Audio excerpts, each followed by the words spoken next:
or your financial background, it's a disaster. There's nothing wrong. Good for inspiration. But you need to define your vision based on what you are already carrying. What you already have. Well, okay, this is me. And if you need to fill up the cup, then you can fill up the cup because you already have something. And you can fill up the cup. Now, this is reality. This is potential.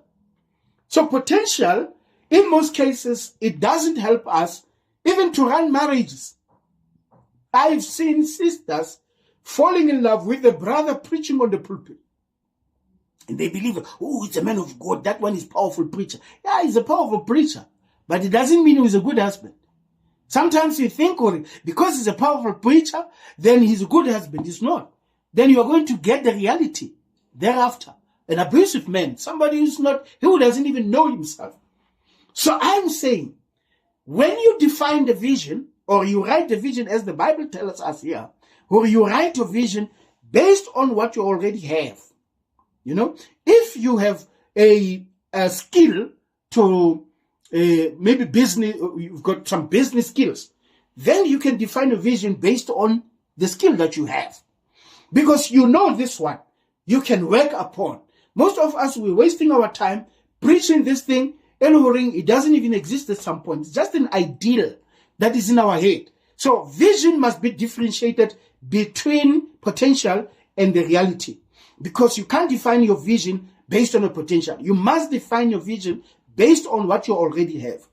Then it's easy for you to follow it. You understand what I'm saying? It's easy for you to nurture it. It's easy for you to make it grow. Why? Because unaliona. And most of us, we confuse ourselves. We migrate from reality and we come from unrealistic, what you call, and there's always disaster. Because how next come? And where there's nothing, it becomes a problem. Read the scripture here. It says, make it plain upon the table so he may run who reads it.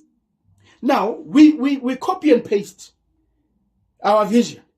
Hey, we've got a vision in the church. We've got a vision in the church. But you yourself as a pastor, you can't even follow that vision. Because it's a copy and paste. You copied somebody's vision or put it in your church. It's not inside of you. So sometimes you should not undermine the smaller thing that you're carrying. Last week we were talking about David. David, he only had a sling and some stones. That was the only that was carried. But David knew very well, he had ability